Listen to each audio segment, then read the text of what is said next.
Muy buenas para todos. Hoy vamos a desarrollar la tarea número 4 y en ella vamos a estar hablando del cambio y el control social. Y los temas o las actividades que vamos a desarrollar son los que ven aquí en la diapositiva.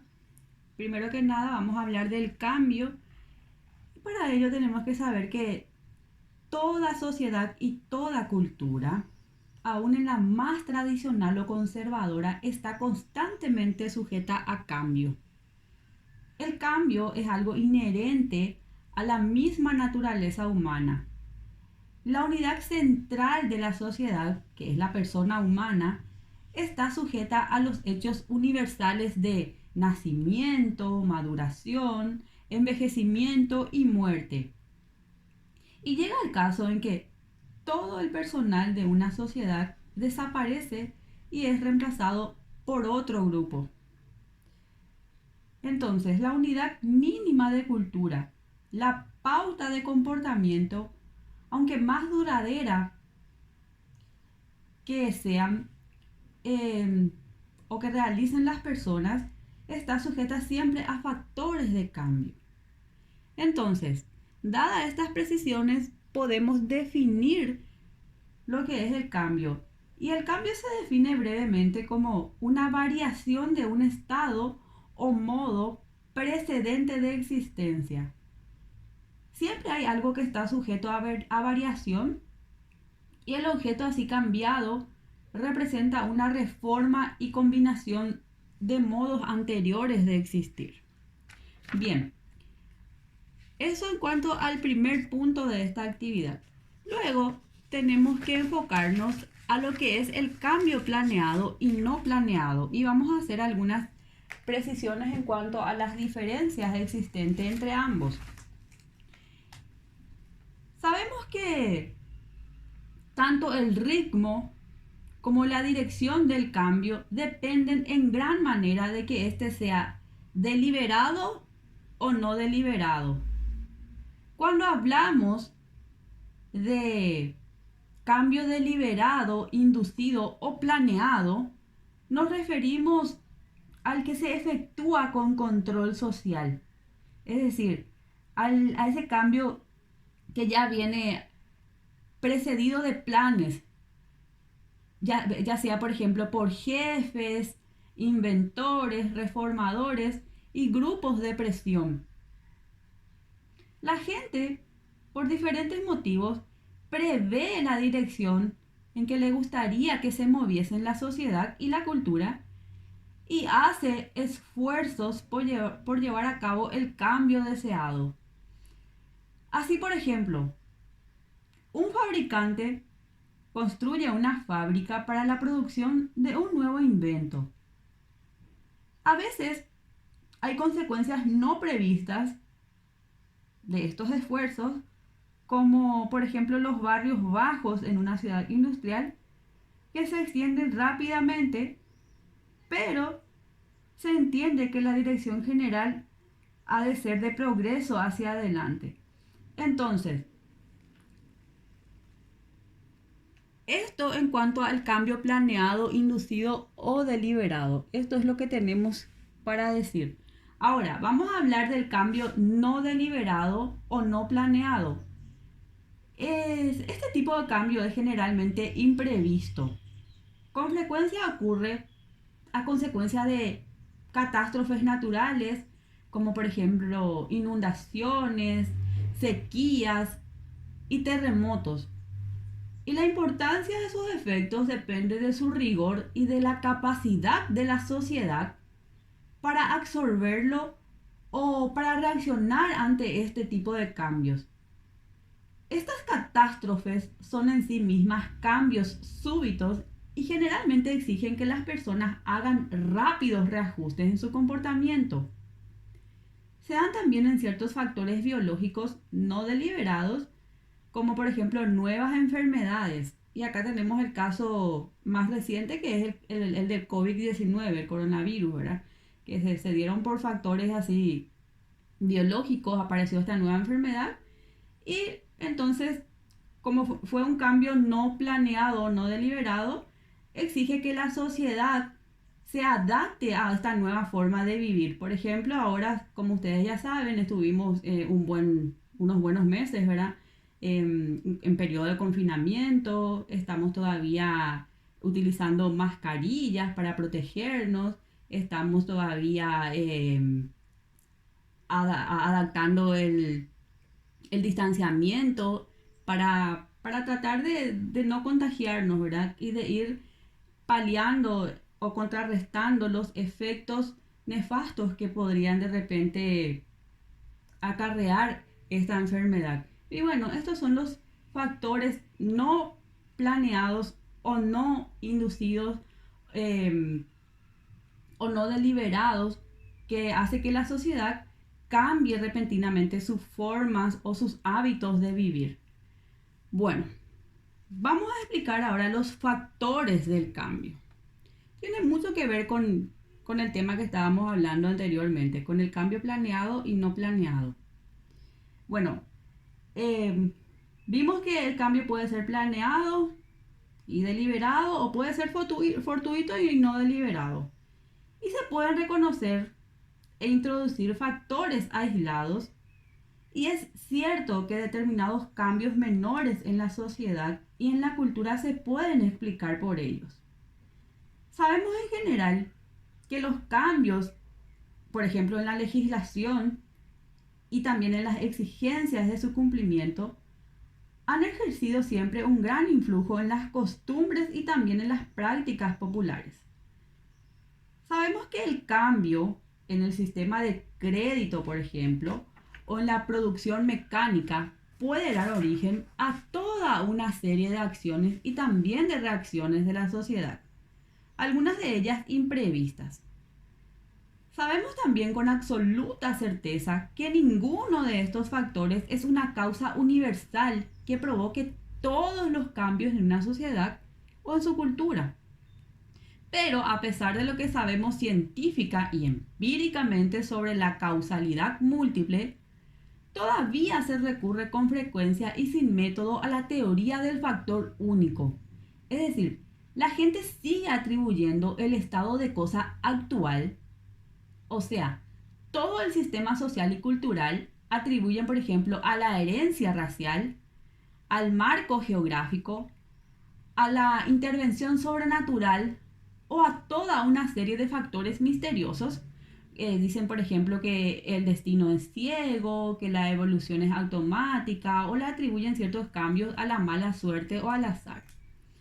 Es cierto, por supuesto, que factores físicos como los cambios climáticos, como ser la sequía, las erosiones del terreno, y factores biológicos como las pestes, qué sé yo, la disminución de la fecundidad y la senilidad creciente, pueden cambiar el curso normal y previsto de una sociedad, pero tenemos que saber también que a medida que estos factores se pueden y se han podido dominar, han disminuido la fuerza de su influjo causal. Bueno, diversos son los factores del cambio, pero entre los más relevantes tenemos la que es mencionado en este punto. Bueno, pasamos al siguiente tema y dice cambio funcional y estructural.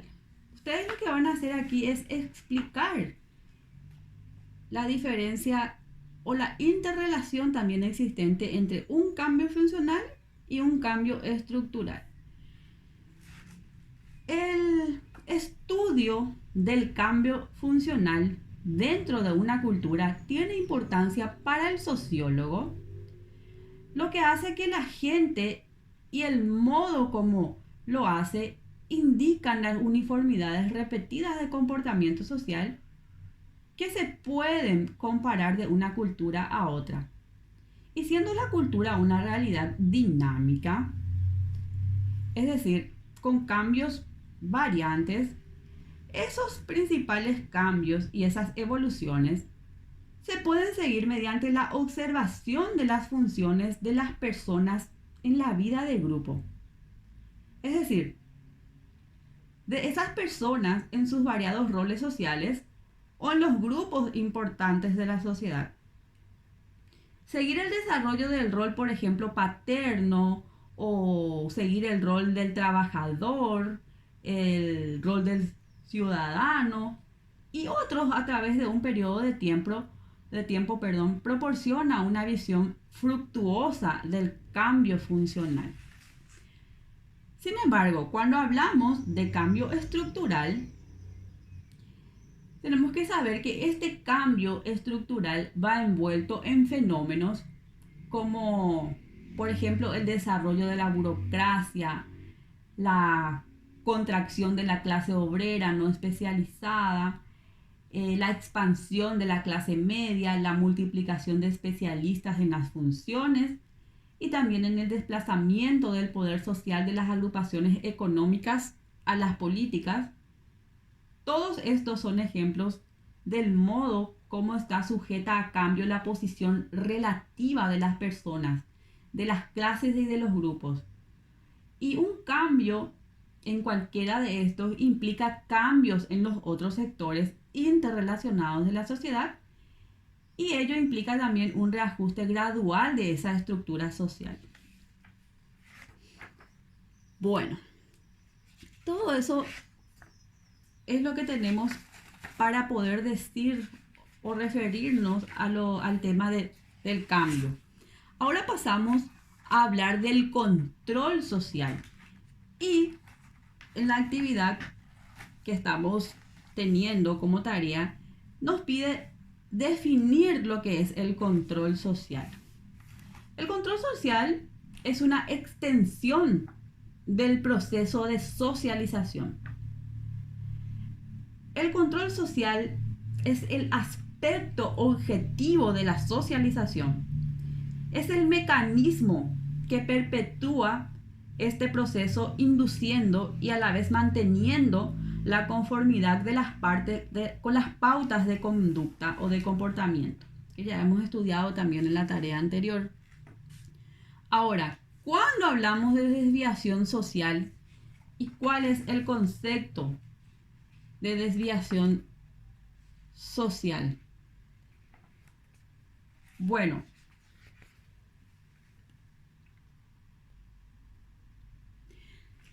primeramente vamos a definir lo que es la desviación.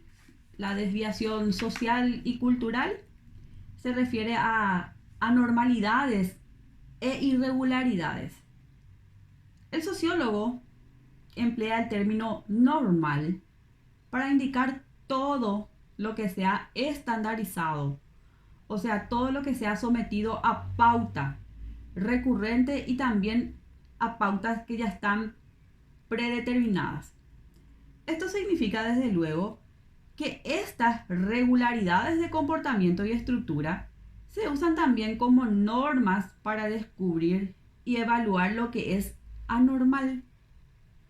Se presupone que el comportamiento normal goza de la aprobación de la sociedad, mientras que el anormal sufre su desaprobación, y que el estudio de la desviación implica hasta cierto grado el de los valores de la cultura.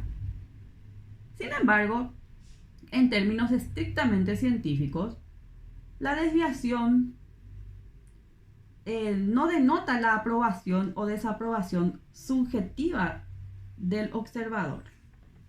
La desviación es el proceso por el cual las personas quedan fuera del control. Es decir, las personas que no proceden de manera normal, o sea, que no se conforman con las regularidades normales y repetidas de comportamiento, se llaman anormales o desviantes. Y aquí lo importante es que desde el punto de vista sociológico, las personas normales en una sociedad son las que comparten las formas comúnmente observadas de creencia y de conducta. Los que salen de estas pautas son las personas consideradas desviantes. Ahora, vamos a hablar por último de la desviación positiva y negativa. Explique, dice.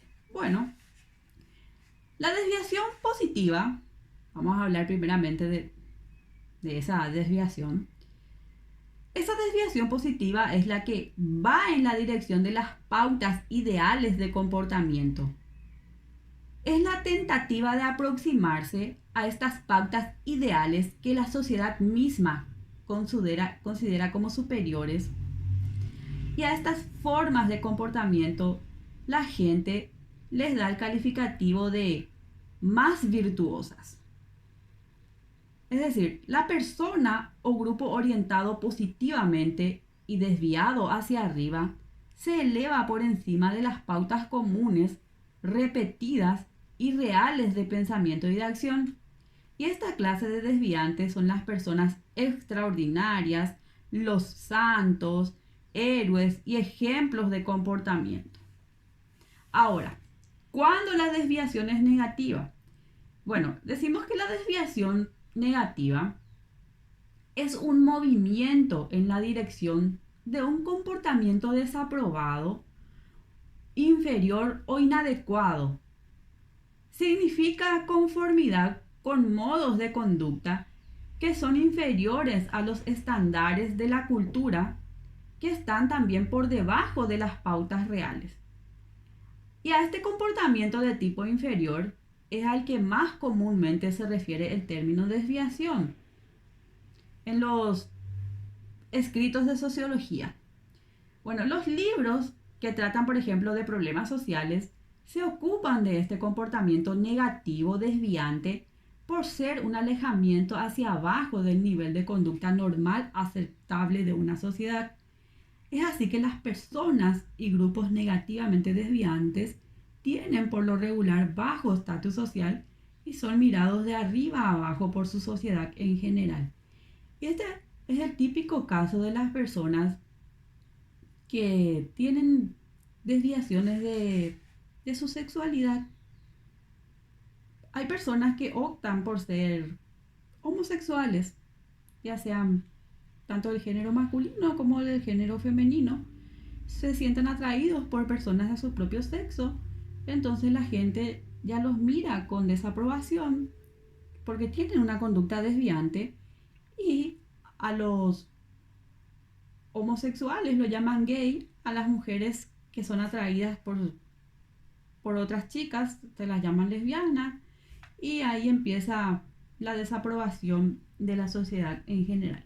Bueno, esto solamente para dar un ejemplo de lo que es la desviación negativa, pero sabemos que existen un sinnúmero de comportamientos que no son bien vistos dentro de la sociedad, y todos esos comportamientos que según la sociedad son contrarios a la moral o a las buenas costumbres o a los valores, a los estándares de la moral, son conductas que son mal vistas dentro de la sociedad y por lo tanto son consideradas como conductas desviantes.